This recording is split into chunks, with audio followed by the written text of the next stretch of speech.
Economicão, meu amigo, você gosta de comida salgada? Diz pra mim. E aí, pessoal? Cuidado com o sal na sua dieta. Precisa ser na medida certa.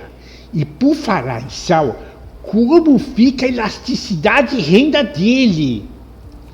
Boa, Economicão, trouxe uma questão interessante e prática sobre a elasticidade e renda do sal. Pessoal, vem comigo que essa questão é uma questão que eu considero clássica. Pode ser cobrada na sua prova e você precisa estar preparado para ela não ser pego, né, nas cascas de banana que as bancas costumam deixar, as bancas sorrateiras gostam de deixar pegadinhas para você. Vocês não vão cair, né? Vocês estão preparadaços. Vamos lá, então, a questão que o meu amigo Economicão trouxe para a gente. Questão da Sesgran Rio, foi para o IBGE, cargo supervisor de pesquisa, concurso de 2014. Dizia o enunciado que a demanda por sal por parte de certo consumidor tem elasticidade e renda nula. Desse fato, deduz-se que, para esse consumidor, o quê? Então, amigos e amigas, nós temos uma questão do tipo positiva. Temos que encontrar a resposta certa entre essas alternativas que eu estou aqui no meio delas. Beleza? É uma questão pegajosa, é uma questão boa, porque é um produto, um bem que a gente está acostumado no dia a dia. E aí? O que nós temos que fazer quando tem esse tipo de questão? Primeira coisa, enfatizar bem o que está sendo dito, denunciado, que aí você consegue eliminar várias questões. Quer ver comigo? Vamos lá. O que diz o enunciado? O enunciado está falando que o sal, né, para aquele consumidor, a elasticidade e renda dele é nula. Elasticidade e renda. Então, se a gente olhar, por exemplo, a alternativa D, que fala que o aumento do preço do sal não altera a quantidade demandada de sal, o que a gente pode fazer? A gente fica bastante tranquilo de eliminar a letra D, né, amigos e amigas? Por quê? Está falando de aumento de preço e no enunciado fala de elasticidade e renda. Se você tem um aumento de preço, você teria que trabalhar com elasticidade e preço. Então, a gente não pode afirmar nada, porque não foi informado nada a respeito da elasticidade e preço do sal. Então, o aumento de preço do sal, a gente não sabe o que acarreta na quantidade demandada, porque nós estamos trabalhando com elasticidade e renda. Primeira pegadinha que você já se livrou, tá vendo? Primeira armadilha que você conseguiu pular. Beleza. A letra B fala: sal é um bem com muitos substitutos, amigos e amigas. Será? Será? O que envolve o conceito de substituição? Vamos trabalhar com calma? Vamos lá então. Vamos primeiro revisar o conceito de elasticidade e renda da demanda. Deixa eu diminuir de tamanho aqui. E a gente vai falar com a substituição. Essa questão é uma questão interessante. Vamos lá.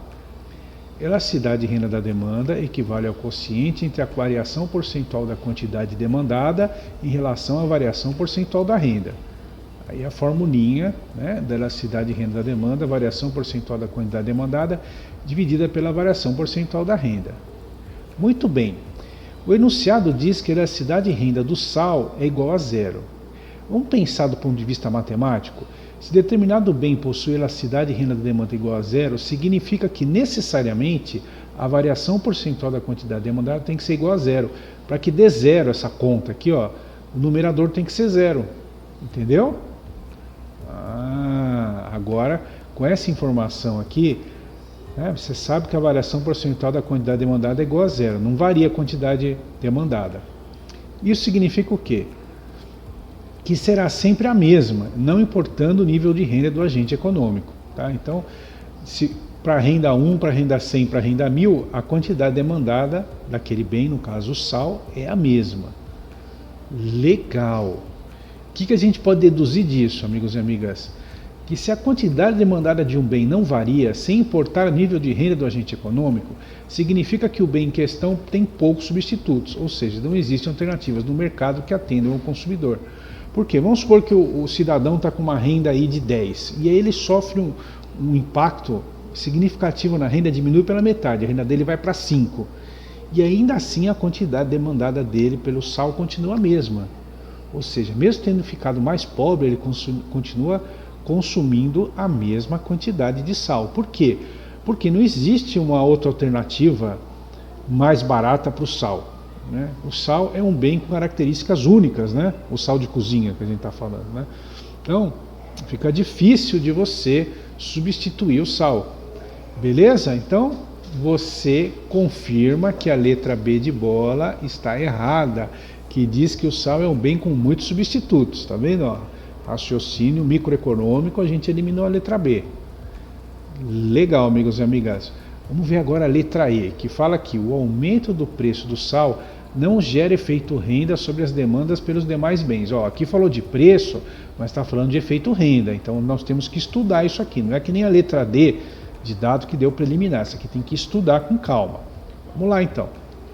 Muito bem, a gente tem essa situação aqui do sal, que se a quantidade demandada não varia, sem importar o nível de renda do agente econômico, significa que o bem em questão tem poucos substitutos, ou seja, não existem alternativas no mercado que atendam ao consumidor. É difícil substituir o sal, né? Muito complicado. Vamos lá. Aí o que acontece? Um aumento no preço de um bem que não possui substitutos faz com que a renda disponível para os demais bens diminua, pois o bem que não possui substitutos será consumido mesmo a um preço mais alto. Vamos supor agora que o nosso cidadão tem a renda 10, a renda dele continua sendo de 10, tá? Para simplificar. E o preço do sal aumenta. O que acontece? Ele vai ter que continuar consumindo sal, né? Para poder cozinhar, para poder se alimentar. Então ele vai pagar mais caro pelo sal, vai sobrar menos renda para ele comprar os outros bens. Entendeu? Essa é a ideia embutida. Então, o aumento do preço do sal gera o efeito renda sobre as demandas pelos demais bens, diminui a quantidade demandada dos demais bens, porque ele vai ter que comprar o sal de qualquer jeito, mesmo com preço mais caro. Entendido, amigos e amigas? A letra E está errada. Aí nós ficamos entre a letra A, que diz que o sal não é um bem de Giffen, e a letra C, que o sal é um bem com muitos complementos. Bens complementares, amigos e amigas, o que lembra bens complementares? Elasticidade, preço cruzada da demanda. Então você não pode afirmar nada. Você precisaria de informações sobre a elasticidade e preço cruzado da demanda do sal em relação aos outros bens. Então a letra C é parecida com a letra D, né? Ela está afirmando uma coisa que a gente não tem como avaliar com os dados do enunciado, então tem que ser desconsiderada. E aí vem a letra A, o sal não é um bem de Giffen. Puxa, professor, eu fiquei confuso, o sal não é um bem de Giffen, dá para me ajudar? Claro, vamos lá, vamos estudar, com calma. Microeconomia é bom que você consegue deduzir as coisas. Bom, a elasticidade de renda da demanda, ela é pensada como uma variação na quantidade demandada de bens quando o agente econômico sofre alteração na renda. No caso de bens normais, quando o indivíduo aumenta sua renda, a tendência é aumentar a quantidade demandada deste bem. Neste caso, a elasticidade de renda da demanda é maior do que zero. Como exemplo, temos a carne de primeira. Muito bem. E no caso de bens inferiores, quando o indivíduo aumenta sua renda, a tendência é diminuir a quantidade demandada deste bem. Neste caso, a elasticidade de renda da demanda é menor do que zero. Exemplo, carne de segunda. Certo? Muito bom. Legal. O que mais, pessoal? Vamos lá. Do enunciado, a gente sabe que para o consumidor que nós estamos estudando, a elasticidade de renda do sal é nula, igual a zero. Certo. Por outro lado, é necessário lembrar que o bem de Giffen, isso vocês precisam se lembrar, é um caso especial de bem inferior. Ou seja, a elasticidade de renda da demanda é menor do que zero. Agora dá para concluir, né, professor? Claro.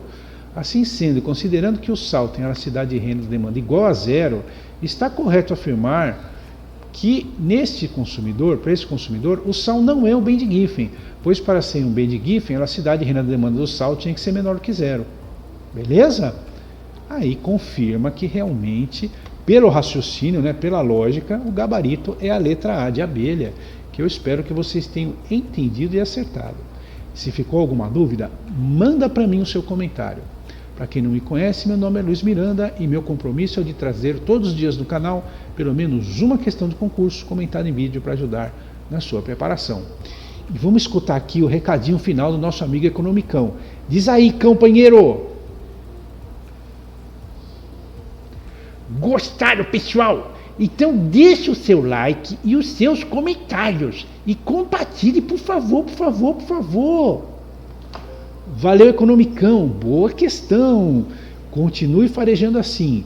Forte abraço e até mais.